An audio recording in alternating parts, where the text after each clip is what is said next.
Hello students, इस video में हम development of embryo in dicot plant according to the NCERT book discuss करेंगे। So let's start. Embryo develops at the micropylar end of the embryo sac where the zygote is situated.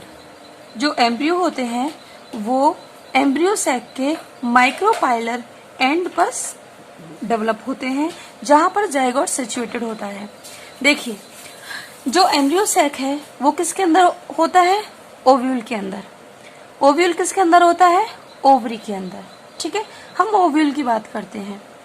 तो ovule के अंदर क्या होता है? Embryo sac. Embryo sac के अंदर क्या होता है? एग। आफ्टर फर्टिलाइजेशन जो एग होता है वो किस में कन्वर्ट हो जाता है? जाइगोट में। ठीक है, तो जाहिर सी बात है जहां एग होगा वहीं पर क्या है? जाइगोट होगा। एक चीज और, जो ओव्यूल का माइक्रोपाइलर एंड होता है वहां पर उधर की तरफ क्या मौजूद है?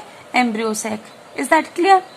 तो इसका मतलब क्या है कि एम्ब्रियो का डेवलपमेंट कहां पर हो रहा है? माइक्रोपाइलर एंड पर हो रहा है। Is that clear? किसके? एम्ब्रियो सैक के। Most zygote divide only after certain amount of endosperm is formed.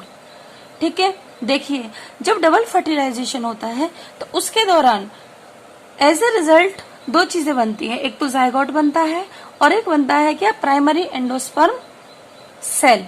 Clear?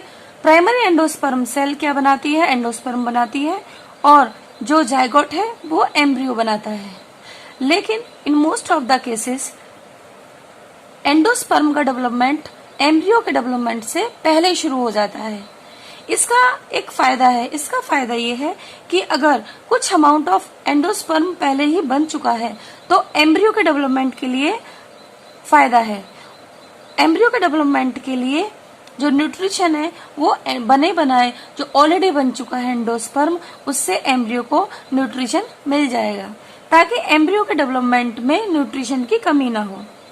इसी चीज को लिखा गया है, this is an adaptation to provide assure nutrition to the developing embryo.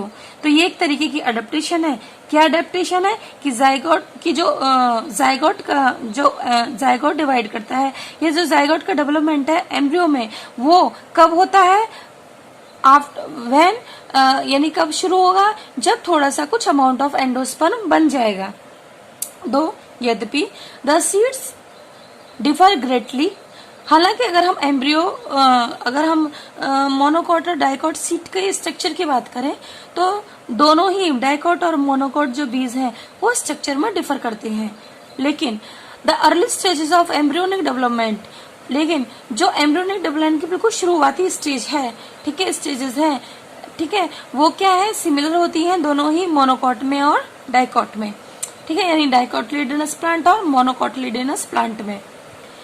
ये जो फिगर है 2.13, अगर आप ये देखें, this is the figure 2.13। Is that clear? ये दिया हुआ है। तो ये एम्ब्रियोजेनिक की क्या बताता है? स्टेजेस बताता है कि हाँ किस किस तरीके से जो है इसमें डेवलपमेंट हुआ है डाइकोट के अंदर। फाइन, देखिएगा, जस्ट ए मिनट। चलिए, तो ये मैं आपको ऑलरेडी डिस्कस कर चुकी हूँ इससे प्रीवियस वीडियो में। आप उस वीडियो को देखिएगा। और बस मैं यहाँ पर थोड़ा सा according to the NCERT book आपको डिस्कस करना चाह रही थी। Now in this according to the stages, अगर आप इन स्टेजेस को देखें, the zygote give rise to the pro embryo. जो जाइगोट होगा फर्स्ट ऑफ ऑल वो किस में कन्वर्ट होगा? प्रो एम्ब्रियो में। प्रो एम्ब्रियो यानी एम्ब्रियो को हमने नाम दिया है ऑक्टेंट एम्ब्रियो में। ऑक्टेंट एम्ब्रियो में फर्दर क्या होंगे? मैच्योरेशन होगा। वो ऑक्टेंट एम्ब्रियो किस में कन्वर्ट हो जाएगा? ग्लोब्यूलर एम्ब्रियो में। फिर फर्दर क्या होगा? मैच्योरेशन होगा, डेवलपमेंट होगा। तो ये ग्लोब्यूलर एम्ब्रियो किस में कन्वर्ट हो जाएगा? हार्ट शेप्ड एम्ब्रियो में। And then finally a fully developed mature embryo will formed. ठीक है, और ये सारी स्टेजेस कहाँ पर दी हुई हैं? आप बुक में दी हुई हैं, और these are available on page number 34। देखिए, अगर आप देखें इस पूरे से बड़े से स्ट्रक्चर को, मैं थोड़ा सा और इसको जूम करना चाहूंगी। देखिएगा, इस पूरे स्ट्रक्चर को आप देखें अगर, ठीक है, तो यहाँ पर क्या दिया हुआ है? दिस इज जहां पर जाइगोट दिया हुआ है, this is the zygote, zygote is the diploid cell. तो जहां पर जाइगोट दिया हुआ है वहीं पर क्या है, सिनर्जिड्स हैं। एक सिनर्जिड ये है और दूसरी सिनर्जिड जो इस जाइगोट के पीछे की तरफ है, this one is that clear, जो पीछे की तरफ है। बिल्कुल, मैं थोड़ा सा दिखाना चाहूंगी। एनसीईआरटी बुक में ये थोड़ा सा और मैंने इसको जूम कर दिया है। अगर ये वाला आप देखें, ये वाला जहां पर ये पीछे की तरफ, ये वाला, मैं इसको थोड़ा सा ब्लू कर देती हूँ ताकि स्टूडेंट्स आपको अच्छे से ये दिख जाए। तो ये जो मैंने ब्लू पोर्शन कर दिया है, दिस वन, तो this one is the synergid, एक सिनर्जिड ये है और एक ये जो बड़ी सी आगे की तरफ सिनर्जिड दिखा रखा है, एक ही है। ठीक है, तो आफ्टर द फर्टिलाइजेशन ये दोनों ही सिनर्जिड क्या हो जाएंगे, डीजेनरेट हो जाएंगे धीरे धीरे। इसलिए यहाँ पर क्या लिखा हुआ है, degenerating synergids. Is that clear? क्या लिखा हुआ है, डीजेनरेटिंग सिनर्जिड्स। सो नेक्स्ट,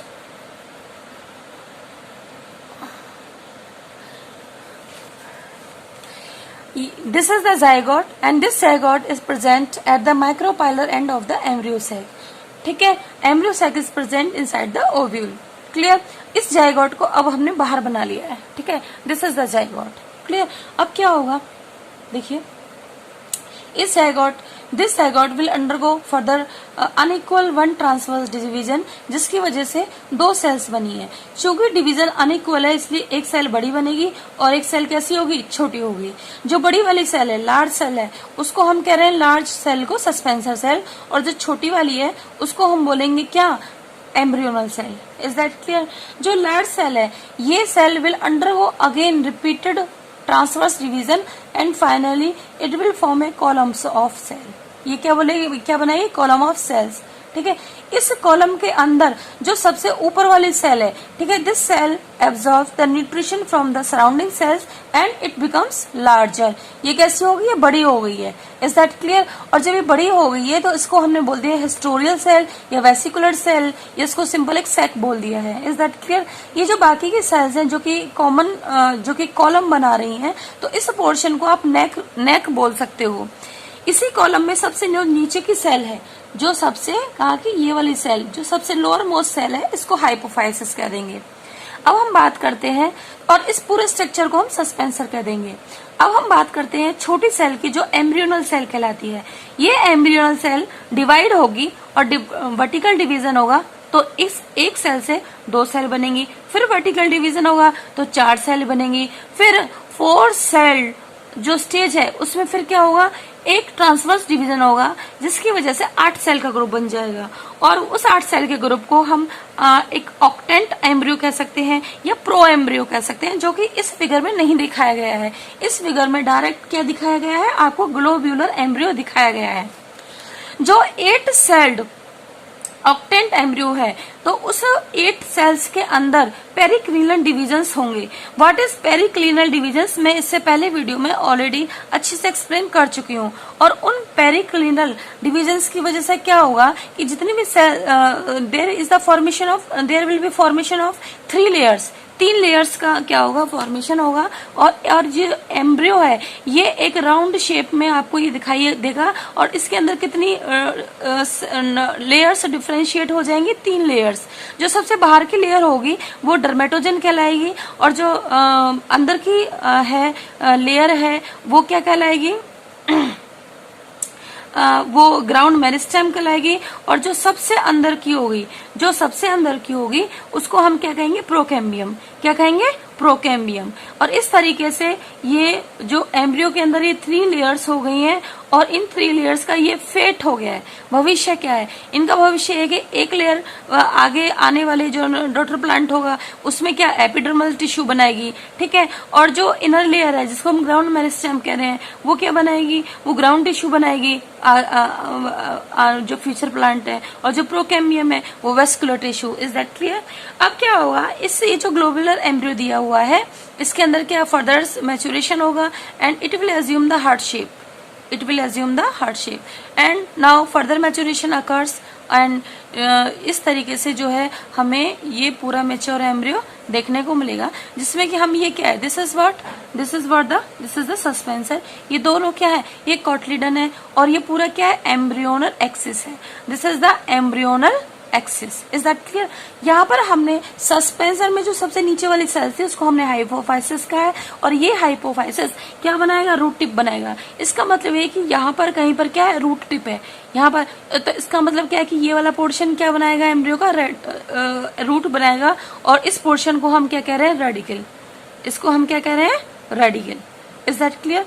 देखिए अब इसी चीज को हम come to the NCERT book. चलिए next, a typical dicotyledonous embryo. जो एक टिपिकल डाइकोटिलिडनस एम्ब्रियो है, एक minute, just a minute, yes, a typical dicotyledonous embryo consist of an embryonal axis. ठीक है, तो अगर आप देखें इसमें जो चित्रण, इसमें जो एक्सप्लेनेशन दिया है वो इस वाले फिगर का दिया है। Is that clear? क्या है? इस वाले फिगर का दिया हुआ है। ठीक, consist of an embryonal axis. तो जो डाइकॉट का एम्ब्रियो है, this is the embryo of dicot, this is the embryo of dicot. Is that clear? ठीक है, तो आप अगर आप इसमें ध्यान से देखें तो डाइकॉट एम्ब्रियो का ये वाला पोर्शन, दिस पोर्शन, इस पोर्शन को हम क्या कह रहे हैं?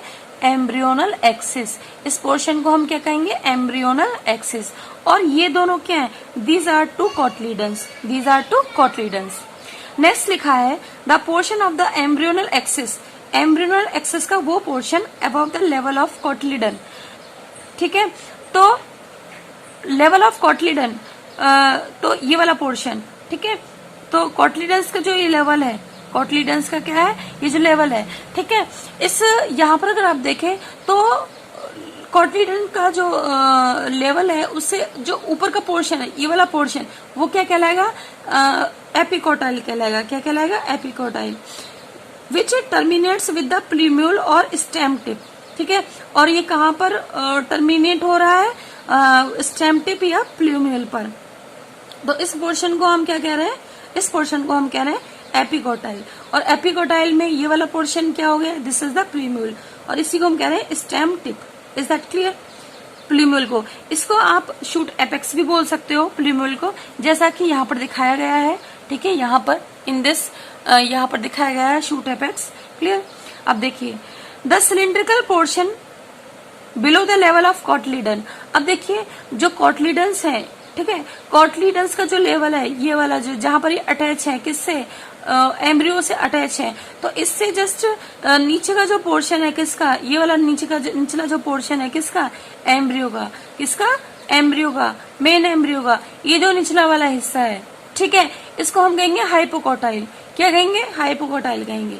ठीक है, और ये हाइपोकोटाइल किस में टर्मिनेट हो रहा है? रेडिकल में। ये किस में टर्मिनेट हो रहा है? रेडिकल में। Is that clear? और यहाँ पर इधर की तरफ ये क्या होगी? रूट टिप हो जाएगी, और ये रूट टिप किसके द्वारा कवर्ड है? ठीक है, it is covered with a root cap. It is covered with a root cap. Is that clear?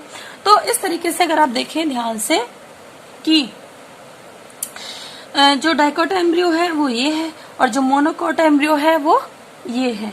ठीक है, तो होपफुली डाइकोट एम्ब्रियो और मोनोकोट एम्ब्रियो इसमें अब आपको अच्छे से डिफरेंस समझ में आया होगा। और अगर कुछ इसमें अगर आपको समझ में नहीं आया है, कोई प्रॉब्लम है, और किसी भी तरीके की कोई कॉन्सेप्ट अगर रह गया है, तो प्लीज मुझे फीडबैक जरूर दीजिएगा। Kindly ask me, comment me, share, and अगर आपको ये पसंद आया है तो like the video. Thank you so much.